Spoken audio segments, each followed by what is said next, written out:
We want to welcome everybody here at the Feast, Makati Circuit. Can we give each other a big hand? Maraming salamat po. We want to welcome all those who are here for the first time. Pwede ba natin silang palakpakan din? Maraming salamat po sa ating mga first-time guests. I hope that you make this your home. We are just here every Sunday. Maraming salamat po. And I pray whatever you're praying for here at the Feast, I pray that the Lord is hearing your prayers po. And we believe that the best is yet to come. In Jesus' name. Amen? Thank you. All right, let's all start this feast. In the name of the Father, and of the Son, and of the Holy Spirit. Amen. Together, let's pray. Today, I receive all of God's love for me. Today, I open myself to the unbounded, limitless, overflowing abundance of God's universe. Today, I open myself to God's healing and miracles. Today, I open myself to God's Word, so I become more like Jesus every day. Today, I proclaim that I am God's beloved. I am God's servant. I am God's powerful champion. And because I am blessed, I am blessing the world. In Jesus' name, amen, amen, amen. Let's honor God's Word, everybody. Thy Word is a lamp unto my feet, and a light unto my path. Speak to us, Lord, today.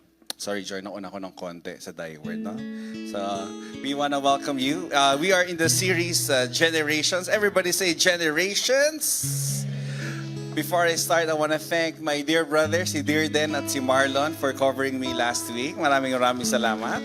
Marlon and Dearden. Pakagaling talaga nitong dalawang to. Pwede na akong umalis-alis kahit pa paano. I came from Feast Dagupan last week. They celebrated their 9th anniversary there. So, I traveled there gabi. Kasi last week, may anniversary pa yung Feast Aura. So, after the anniversary of Feast Taguig of Aura, I went straight to Dagupan. Tapos, umaga yung feast nila doon. I just feel, alam nyo, I just feel the love of Bishop Sok Villegas sa kanila. Grabe talaga doon.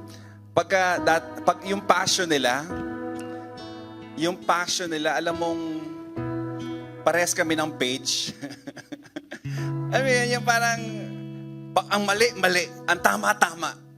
Grabe talaga naman mo. And I really believe that the Lord is, working and moving in the church as well. So I pray that the Lord is blessing you today. Pakitignan ng katabi, mukhang blessed na blessed ba ni Lord sa kanyang mga ginagawa. So talk number 2 is about how the generations work. Yan ang ating pag-uusapan today. Alright? So it's from Psalm 71. It says, "For when I am old and gray," pakitignan ng katabi, mukhang old and gray na ba? "For when I am old and gray, do not forsake me, my God, till I declare your power to the next generation." Grabe, no? Lord, parang sa Tagalog to, Lord, pag matanda na ako, pag puti-puti na buhok ko, wag mo akong kakalimutan hanggang hindi ko ibinabahagi ang salita mo sa susunod na henerasyon. Your mighty acts to all those who are to come. Let this be our mission, dear friends. Our mission is this. Our mission is not over until I introduce God to the next generation. My mission is not over until I introduce God to Ethan. Until I introduce God to Mateo, to Javi, to Julio, to Chippy. Sobrang dami ko pong anak. So sa 4 na yan, until I don't, talagang Lord, please do not forsake me until I tell you to the next generation. So let this be our declaration tonight. Today, this morning.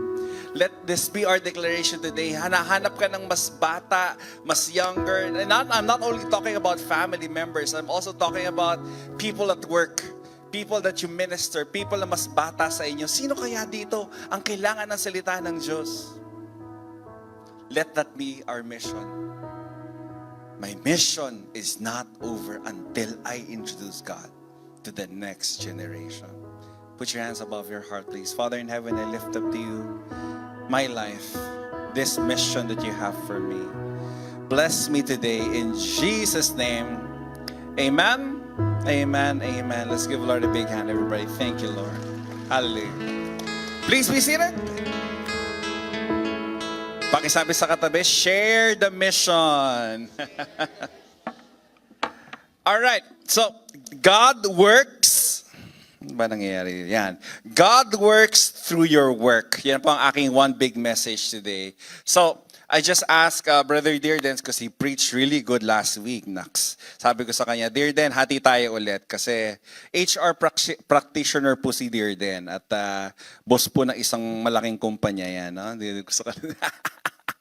So, sabi ko sa kanya, Dearden, hati tayo. Sabi ko sa kanya, Dearden, you discuss, kasi we're gonna talk about generational, purposes at work para maintindihan natin ang bawat isa sa kanilang mga trabaho. So, after that, I'll be giving the biblical principles about generational conflicts at work. All right? So, let's give a big hand to my dear friend, Dearden Santiago. Galingan mo. Evira lang.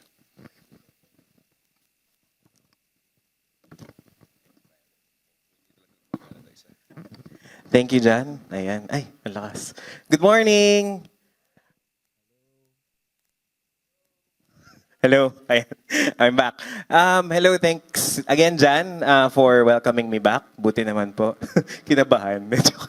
So, my name is Dearden. As John mentioned, I am an HR practitioner, specifically in recruitment, for over a decade. So, decades, ayan. So, ang trabaho ko talaga in the day is to become a recruiter. Legal po tayo. So, legal recruiter. Okay? Okay. Of course, the perspective that we have for generations from last week, we talked about what were the differences. Now, we will combine them together, especially in the workplace or in your business, di ba? Work and business or whatever you're engaged in, it's majority of our lives. Kaya naman, it's really important to what John has said that we should be teaching God to the next generation, and that's important of reflecting God's grace amongst each other. So of course, challenging yon, yes? Yes? Kung no, congratulations. Because we are in a workplace where there's multi-faith, multi-beliefs, that it's a professional setup. Minsan nakakahiya, minsan hindi. In terms of where you're working. So in terms of the generations, ayan, dito pala, meron din pala dito. Ayan. So how can your work reflect God's love and God's face to the next generation, as we've mentioned? Okay. So, are you stressed in your jobs? Huh? Okay, konti lang. Congratulations. Palakpakan niyo naman yung mga hindi stressed. No? Congrats. So, it all comes from interpersonal conflict. Do you agree? Yes, yes, and no. There's a study in 2025 by Sahid Sulaman, and it says there that 80.4% of employees have conflicts driven by generational differences. So, digging deeper, this is an aviation industry where there's a lot of generations na nag-work together. And the differences there is that there's generational diversity that impacts productivity. So when we say productivity, that's input, your resources, time, labor, money. Familiar?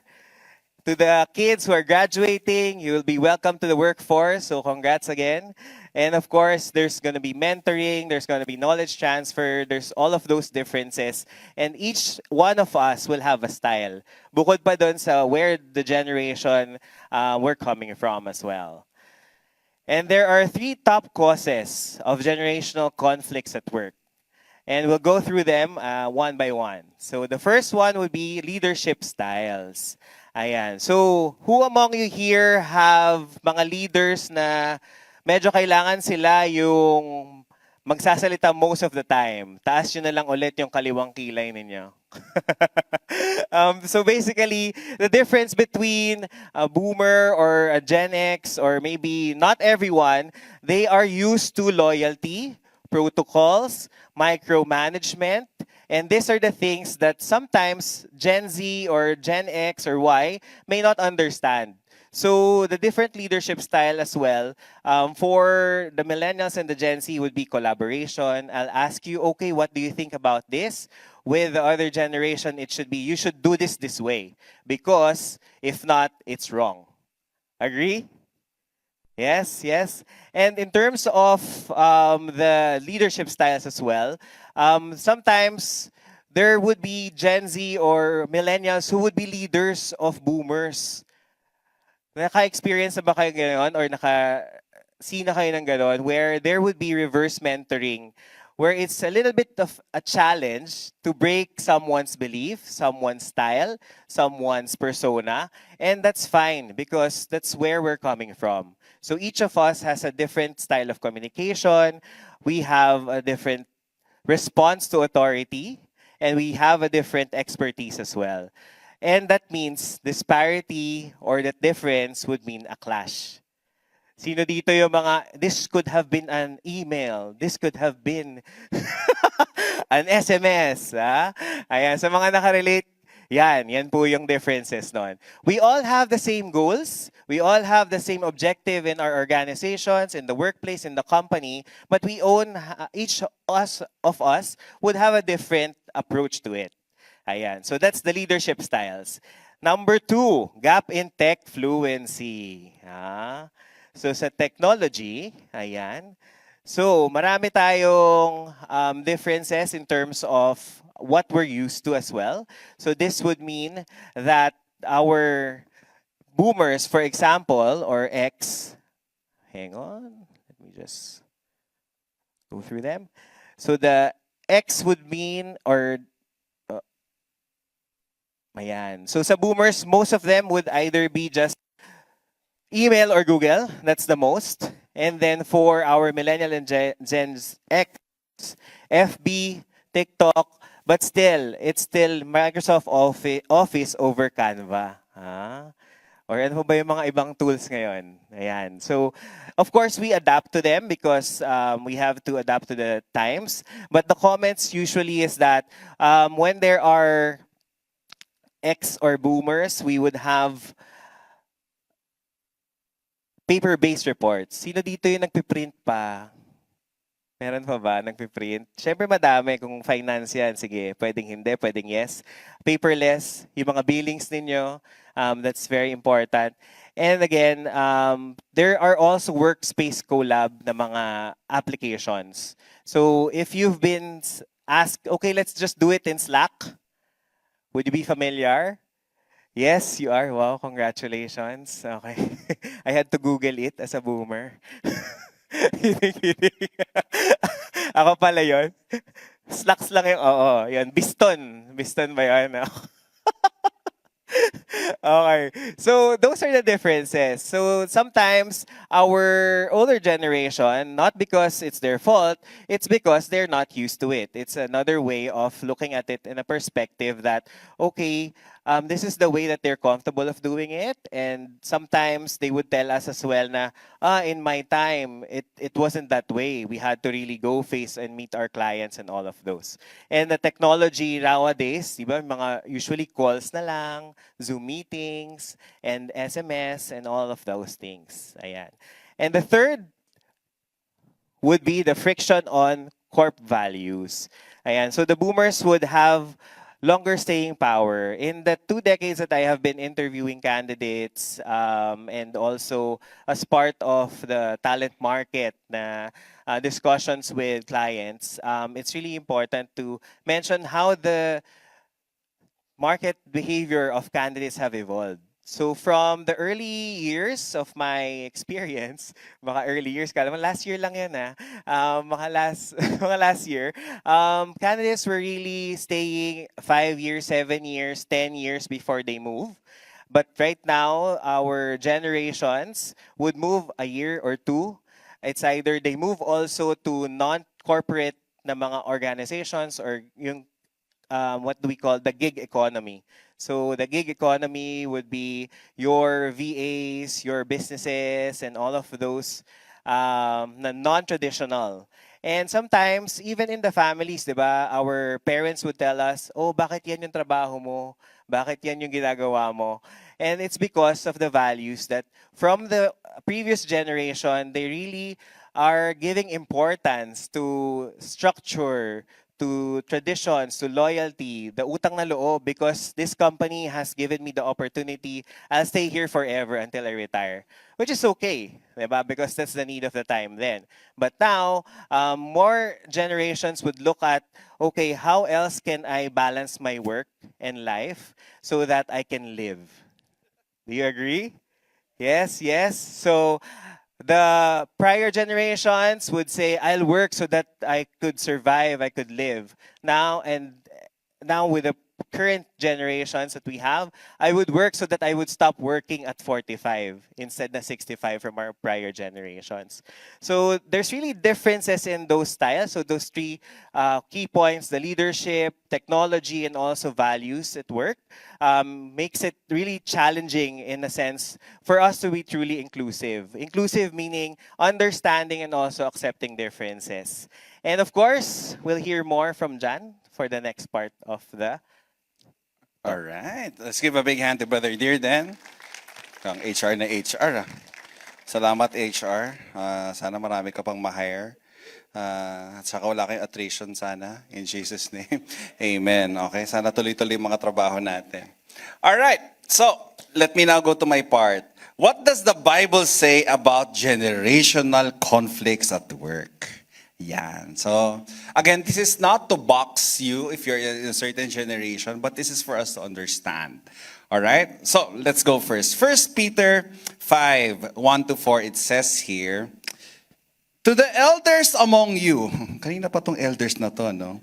To the elders among you, I appeal as a fellow leader. So, si Peter ito nagsasalita.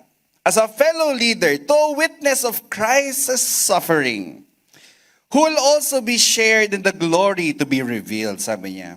Be shepherds of God's flock that is under your care, watching over them, not because you must, but because you are willing. Everybody say willing. Yan, pakitingnan ng katabi, willing ba? Willing to take care of the flock, as God wants you to be. Not pursuing dishonest gain, but eager to serve. Not lording it over those entrusted to you, but by being example to the flock. Why? And when the chief shepherd, sino kaya tong chief shepherd na to, appears, you will receive the crown of glory that will never fade away. So, my last two messages is this. Number one is this, how to relate to those younger than you. And number two, how to relate to those older than you. Are you ready for this? So, message number one, how to relate to those younger than you. So, isahin ko po muna yung mga elders natin, ha? Yung mga mas nakakatanda, ang mga kuya, ang mga ate, mga tito, mga tita, mga lolo't lola, daddy, mommy. Because if you are older, kahit na older lang ha, sa mga kakapatid, if you are older, a parent, no, regardless if your children are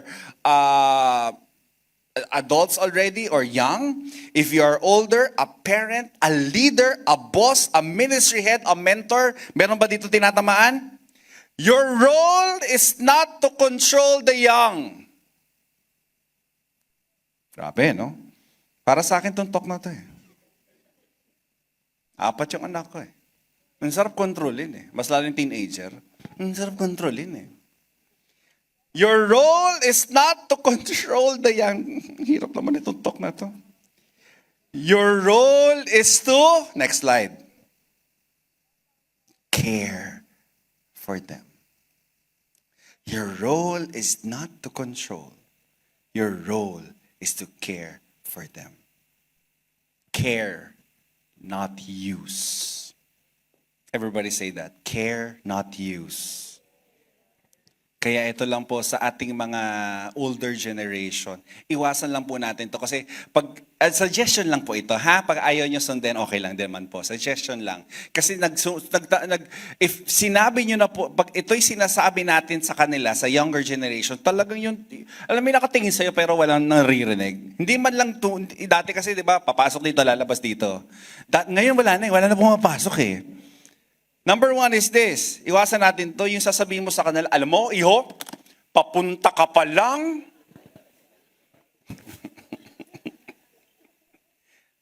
Yan, nagtuturo ka na ng mga magulang mo. Sige, turo mo lang sila. Hindi, huwag kang magtuturo. Papunta ka pa lang, anong sinasabi mo? Papunta ka pa lang. Pabalik na ako, pauwi na ako. Pabalik na ako. Tanong ng mga anak, sa kagaling. Tapos ito, alam ko, hindi niya sinasadya ito, pero pag gatherings, kunyari, may mga family reunion, hindi mo talaga mapigilan pag may nakita kang isang, yung kakilala, feeling mo close mong nephew or niece, yung parang sasabihin mo, uy, taba-taba mo ah. Pero hindi mo minyan ha, yung gusto mo lang siyang, nasita mo nakita mo lumaki talaga alam nyo talagang sakit yun. Tapos ito, tagal ng single, sasabihin mo sa kanya, tinatanong niyo sa mga single, kailan kayo kakasal? Pagkasal na, wala pang baby, anong inaanap mo? Kailan kayo magkakaanak? Kung tanongin ka babalik, kailan po kayo kukunin ni Lord? Di ba? Parang, wag naman sana. Di ba? Parang, do not just correct them, our young people. Guide them. Everybody say guide them. Do not just command them. Listen to them. Do not just use their energy. My gosh, the camp last week was so amazing. Camp, grabe energy ng mga bata. Tatlong araw tumatalon. Tatlong araw, walang tumpas na energy, talon. Tapos mamaya-maya, alam mo, nakakatawa kasi may mga kakilala ako dito. Ay, talagang nagpapasadya sila sa mga tatay nila. Kasi isa doon, anak ni Charlie, nandyan si John Mark. Dito ba si John Mark? Si John Mark, hindi naman kailangan pumunta dito. Pero sabi niya, sabi niya sa tatay niya, tay, punta akong feast. Ayun, wala dito sa feast. Nandun, nagbabarkada. Pero kasama niya, at least yung barkada niya, bago na. Hindi na yung kung ano-anong mga barkada dati. So don't just use their energy, develop their gift. Don't just say, serve ka dito, ask them, how can I help you grow? Ako, guilty po ako nito sa bahay, yung sasabihin ko sa mga anak ko, pag may sinabi ako sa kanila, akyat! Walang TV! Sumunod ka na lang! Alam niyo po ako dati, pag sinabihan ako ni Papa na akyat ako. Pag sinabi ni Papa, tigil ang TV. Ngayon, pag sinabi mong, enough of the PS5, titingin pa sa why? Why? Why? Alam mo yung parang, nararamdaman ko minsan sa bato ko, parang may natanggal na ugat, parang, why? Dati walang why sa amin. Sunod! Pero again, kailangan na maintindihan. Dito sa feast natin, pag may binigay po akong task sa kanila, sa mga servants natin, ay, hindi po ako masyadong, Shane, ginawa mo ba? Na-download mo? Ha? Yung fonts, na-download mo, Shane? Okay, tayo, Shane. Wala na. Pag binigay ko sa kanya, nagtitiwala ko, Shane, inaayos mo. Sabi, opo, ba't kayo takot? Di ba? Pag nagbigay, nakagano siya, wala nang i-atras yung chair mo, isa ka pa. Pag may binigay akong task, the next after the task is trust. Dinownload mo nga, oo nga. The next generation does not need more controllers. They need more shepherds. Pakisabi nga, shepherds. Yan. Next slide na, huy. Yan. Puro kay tawa dyan. Message 2 is this. Ito, mas nakakatawa to. How to relate to those that are older than you. Makinig kayo, mga bata. Kasi ang trip ng mga Gen Z ngayon, tote bag, alam mo yun, matcha. Like, matcha. Like, matcha. Tapos inom kayo ng coffee, hindi enough yung coffee lang ha. Dapat third wave. Wow, specialty. Pour over. Ewan ko sa inyo. Pag tinikman mo, lasang kape naman. Okay naman. Kasi sa akin, masaya na ako sa McDo eh. Nax. Masaya sa McDo, Dunkin' Donut. Medyo premium na ngayon Starbucks eh. Tapos ito, iba-ibang trip sa buhay. Sino dito lumaki sa Dance Dance Revolution? Meron ba lumaki sa Dance Dance Revolution? Hoy, Marlon tayo yun, di ba? Ngayon, hindi nyo inabutan Dance Dance Revo. Kawawa naman kayo. Kasi po kami ni Marlon, tsaka ni Dearden, tsaka si Kim Mamawag, tsaka si Jorel, lumaki po kami sa Dance Dance Revolution. Pag may ka-date kami, binibila namin sila ng stuffed toy sa Blue Magic. Tapos, hoy, tinapon mo na ba yung elephant pants mo? Nag-elephant pants kami dati. Bakit? Uso eh. Kasi kahit sa hagad, hindi nyo alam elephant pants. Anyway, ang social media namin dati, Friendster.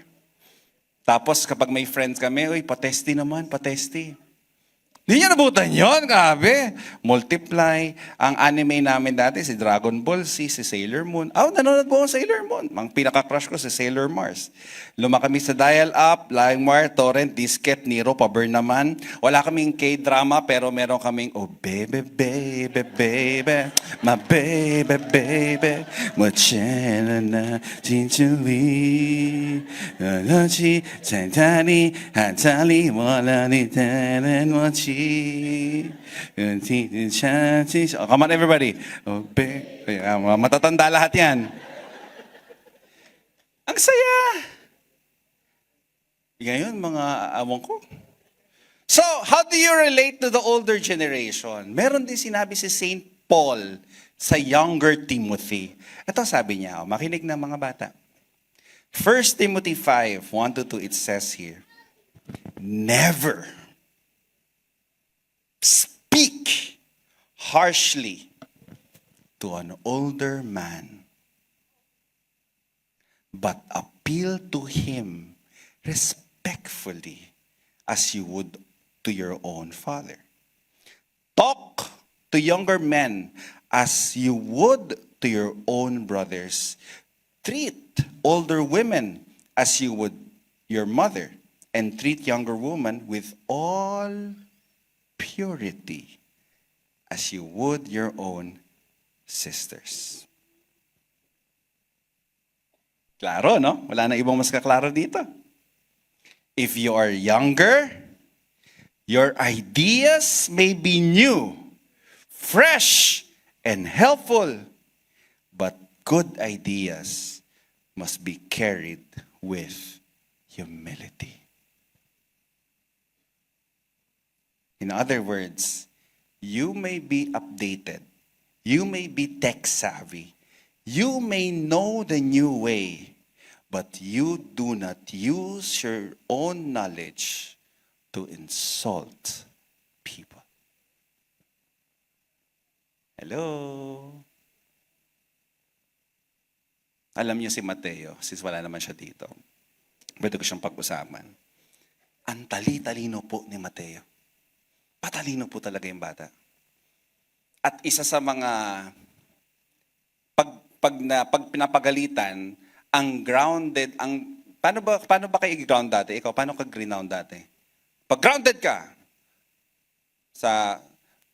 sino dito inabutan sa yung lulud sa asin? May inabutan ba dito? Pinalud ka sa asin? Kawawa ko naman, bata ka pa eh. Yung lulud sa asin, gano'n. Tapos may iba, face the wall. Yung iba ako po hanger? Kala ko hanger. Ang lupit na hinanger ka, no? Tapos, kami po, yung yaya namin, kinulong kami sa banyo. Grabe, mga child abuse talaga. Tapos, ano? Ano yan? Ano? Lakas mo. Kandila! Grabe, sa kamay! Oh my gosh. Maso-social media tayo ngayon yan. Cancelled ka, pare. Kulong sa kwarto. Di ba? Mga ganun, mga palo. Yan, yan. Ngayon, di na masyado effective. Alam mo effective? Kunin mo yung telepono. Pag ayaw sumunod. Akin yung telepono mo. Unang beses na ginawa ko, akin yung telepono mo. Akala mo, buhay yung pinapakuha ko. Ay, nako. Kinuha yung telepono, kinuha ko, ay matalino. Meron pala yan sa PS5, yung mga ganyan, may papasok ka ng isang console, tapos doon ka na mag-chat. Tinanggal yung phone sa'yo, doon ka naman, nakakita ko na naman, kinuha ko yung PS5. Tapos mamaya-maya, meron siya nung switch. Nandun pa rin sa switch, nakikita ko, nag-update eh. Kinuha ko yung switch. May watch akong binigay.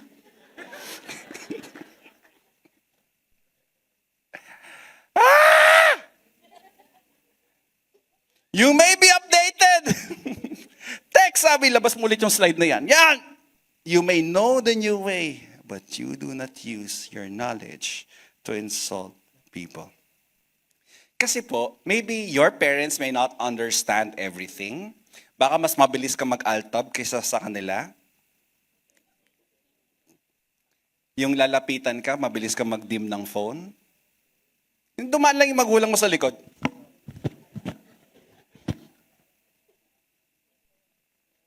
Your parents may not understand your apps, your music, your jokes, your mental health language, your dreams.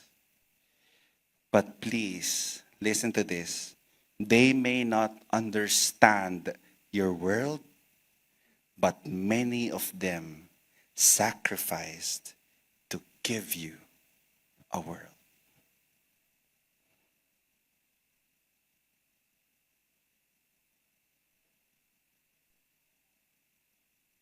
Let that sink in first.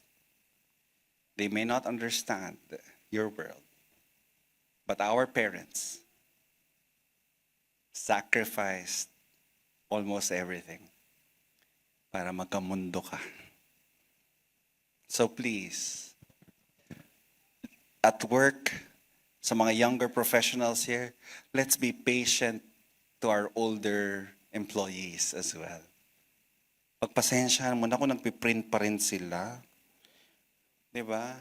Sino dito sa office connected pa rin sa LAN yung laptop nila? Classic yun, connected pa rin sa LAN. Wi-Fi na ngayon eh.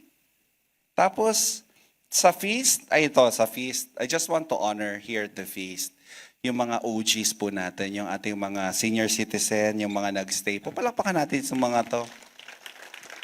Kasi, sa totoo lang po ha, hindi lahat, alam mo yun, yung game, pagbata ang builder. I consider myself young, I'm bata. But not really everybody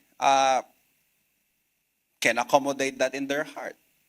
But I just want to thank those people that stayed. Maraming salamat po for staying, for yung talagang, it's not about me. So let's just continue to honor each other, honor the people who built what you enjoy now. And one last thing, sa mga bata, can you please, sa akin, galing po akong Dagupan, nanggaling din po ako sa mga probinsya, sa mga feast natin in different parts of the country and different parts of the world. Pag nakakita po ako ng mas matanda sa akin, kahit tito po, 10 years older sa akin, 20 years older, 30 years older, when I see them, I always grab their hand at nagmamano po ako. Yung mga bata ngayon, hindi na masyadong marunong magmano. Ay, salamat Nick, grabe Gulat ako dun. So, yung mano, Kasi ito kasalanan din naman to ng mga tita-tita na lately na nagpagmanong mo dito, siya lang hindi ako. Hindi, wag. Kaya tuloy, yung iba, hindi na alam kung magmamano ba ako sa'yo, hindi. Because I want to respect you. Nung na-meet ko po yung parents ni Angela for the first time, nung na-meet ko sila, sa first time ko silang ma-meet sa Alabang Town Center. So, taga-Alabang po kasi ang asawa ko. May meet the one who's dating. Di pa kami boyfriend nun eh. Sino ba itong dinedate sino ba itong umaaligid-aligid sa anak namin? So, nagpakita ako. Ay, hello po, tito. Ay, mano ako. Mano ako kay tita. Ngayon, papa ko na. Mama ko na. Because I'm telling them, you know what? Malinis po intention ko. Ako po ay hindi umiiyak. Ako po ay nandito sa inyo. Mano po. Mano po. Pag nasa ibang bansa ako, ito yung masaya. Pag nasa ibang bansa ako, pag nagmano ako, naalala nila. At the end of my trip, magpapakita ko ulit, can you have lunch or dinner with Jan? Sabi ko, sige po. Yung mga minanuhan ko, may abot sa akin. Laki ko na, may abot pa rin. Ganun sila eh. Ay, kaya kahit saan ako pumunta, mano ko ng mano. Hello po, sino pa pwede manuhan dyan? Then please, all generations work with love, humility, and trust. Work with love, humility, and trust. We cannot heal generational conflict with pride. Older people needs love. Younger people needs love. Older people needs humility. Younger people need humility. Older people need to trust the young, and younger people need to trust the old. For us to summarize my short reflection with you, number one, understand before you judge. Yung generational conflicts na sinasabi ni Dan kanina, understand before you judge. Care for the young, honor the old, and let God work through your work. Pag nahihirapan na kayo, ano kayang point ni Brother Jan or anong gusto mong sabihin? Just look at Jesus. Yan lang. Tingin lang po tayo kay Jesus parate. Si Jesus, He chose younger disciples. Jesus honored the old. He honored Mother Mary. Lahat. Prating, hindi ko pa panahon para hindi ko alam kung ganun yung tono niya, pero, Mom, hindi ko pa panahon para mag-miracle.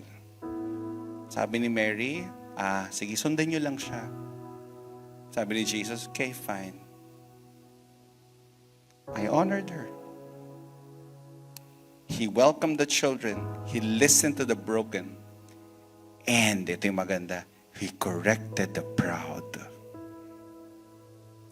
On the cross, Jesus showed us the kind of leadership that changes and saves the world.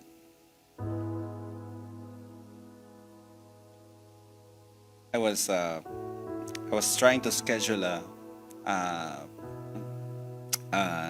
date with Brother Bo Sanchez, our founder. At least once a year, pinagbibigyan niya kami ni Angela na i-date siya. Na sobrang busy ng schedule niya. I don't have a picture, but natuloy din na yung aming date last night. So our founder, if you don't know Brother Bo Sanchez, he's the founder of the Light of Jesus family. And then he was running a seminar in this place. And then sabi namin, sige, after your seminar, can we just meet? Sabi niya, sure. Say, let's meet. Ganyan-ganyan.